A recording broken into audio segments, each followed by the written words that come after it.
आदाबर हैं, नमस्कार, सत श्री अकाल, अस्सलाम वालेकुम। मैं आसिफ खान, वंचित बहुजन अघाड़ी के मीरा भाईंदर के अध्यक्ष इकबाल महाडिक साहब, उनके सारे कैंडिडेट के साथ जब उन्होंने लोगों से मुलाकात की, लोगों की समस्याओं को समझा, जैसे मजमा उनका ही इंतजार कर रहा हूं। और उस पर जो मखसूस 9 नंबर के कैंडिडेट हैं जनाब हुसैन साहब, उनमें तो एक अजब ही उत्साह, एक जोश दिखाई दिया। लेकिन जो हुसैन साहब को हम 1-2 दिन पहले देख रहे थे और आज में उनमें बहुत तब्दीली आई। आइए हम उनसे जानते हैं कि आज जुमा के दिन लोगों से मुलाकात कैसी रही। अस्सलाम वालेकुम रहमतुल्लाह बरकatuh। आज मैं ज़मीन पे उतरा, लोगों से मिला। जिस हुसैन को आप पहले जानते थे, अब आने वाले वक्त में आप उस हुसैन में तब्दीली देखेंगे। किस तरह की तब्दीली? आप तो पहले से होशियार हैं माशाल्लाह। पहले मैं होशियार था और दुनिया बदलने चला था। पहले मैं होशियार था और दुनिया बदलने चला था।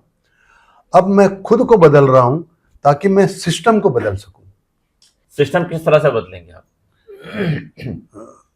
मैं सिस्टम को इस तरीके से बदलूंगा। पहले क्या होता था कि नेता और जनता का मैं मैक्सिमम देखता हूँ, काफी फासला ज्यादा हुआ करता था। फासला ज्यादा हुआ करता था और अभी भी ज्यादा है। और लोगों की समस्याएं मेन नेता तक नहीं पहुंच पाती, बिचौलियों तक पहुंचती हैं। और नेता जो है वो अपने बंगलों से, अपने कार्यालयों से आके जमीन पे, रस्तों पे नहीं उतरते हैं, उनकी जन समस्याएं नहीं जानते हैं। इस फासले को दूर करने का काम करूंगा।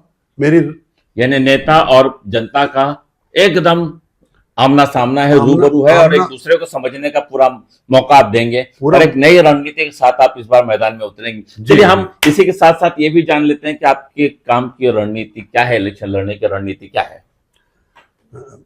कोई भी अपनी रणनीति नहीं बताता है कि उसका स्ट्रेटेजी क्या है, वो किस तरीके से मैदान में उतरेगा। इसके बारे में ये बोलना चाहूंगा कि मेरा काम बोलेगा, मैं नहीं बोलूंगा, मेरा काम बोलेगा। अच्छा, जैसा कि पिछले आपने हमारे इंटरव्यू में आपने ये कहा था कि आप विवाहों के लिए कुछ काम करेंगे, बच्चों के लिए, रोजगार के लिए काम करेंगे। रणनीति तो ये बात बिल्कुल सही है, कोई अपने पत्ते नहीं खोलता है, लेकिन फिर भी आपके जीतने के कितने दिन बाद आपका काम दिखना शुरू हो जाएगा? मैं जीतूं या हारूं, ये ऊपर वाले के हाथ में है।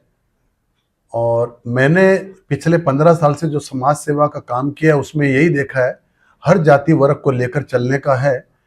और मैं नहीं भी जीता तो जिस तरीके से मैं पहले समाज सेवा का काम करता था, इंशाल्लाह आप मेरे को वैसे ही उसी तरीके से देखेंगे, समाज सेवा के कामों में लगे हुए। जैसा कि आप जानते हैं कि नेता या तो इलेक्शन में नजर आते हैं या इलेक्शन के बाद जीत जाते हैं तब भी, और हार जाते हैं तब तो बाय बाय करते हुए चले जाते हैं। लेकिन जैसे कि हुसैन साहब ने कहा कि इनका मकसद काम करना है और इसके पहले भी वो काम कर रहे थे और आगे भी काम करते रहेंगे। लोग इसी जज्बे को देखना चाहेंगे और काम करना चाहेंगे। आपने कहाँ कहाँ, जो आपका 9 नंबर वार्ड है, इस पर क्या आपने विजिट किया? आपके पूरे वार्ड पर क्या आपने देखा, कहाँ क्या क्या क्या जिनकी समस्या है? अभी मेरे वार्ड में काफी समस्याएं हैं। हर साल बरसात के मौसम में कुछ सड़कें ऐसी हैं जो पानी में डूब जाती हैं। गटर सीवरेज का पानी सड़क के पानी से आके मिल जाता है और बदबू पैदा करता है, बीमारियां पैदा करता है। मैंने कल सर्वे किया, जमीन पे उतर के उन लोगों ने बताया कि बरसात के मौसम में पानी ज्यादा आता है तो सड़क भर जाती है, गटर सीवरेज का पानी भी आ जाता है। तो मेरे लिए आम जन समस्याएं जो हैं ये जरूरी हैं।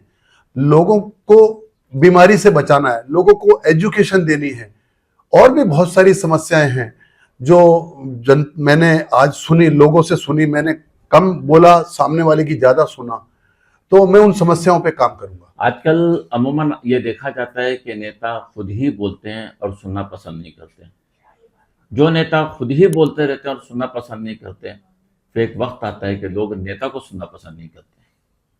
बहरहाल हुसैन भाई एक फाइटिंग स्पिरिट लेकर के, एक जुझारू नेता में एक जज्बा लेकर के, एक हौसले और बुलंद हौसलों के साथ ये मैदान में उतरे हैं और हमें उम्मीद है कि ये अपने मकसद में जीतने के बाद ये लोगों का काम करें। जैसा कि इन्होंने कहा है कि मैं होशियार था, दुनिया बदलने चला था, अब समझदार होकर खुद को बदल लिया हूँ।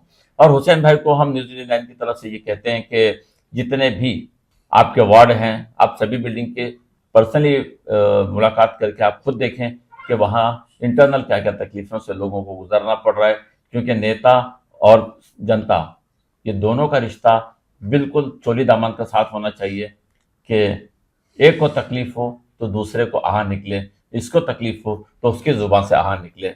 हम अपने सफर को यहीं समाप्त करते हैं। कैमरामैन कलीम बेग के साथ आसिफ खान को इजाजत दीजिए। जय हिंद। जय।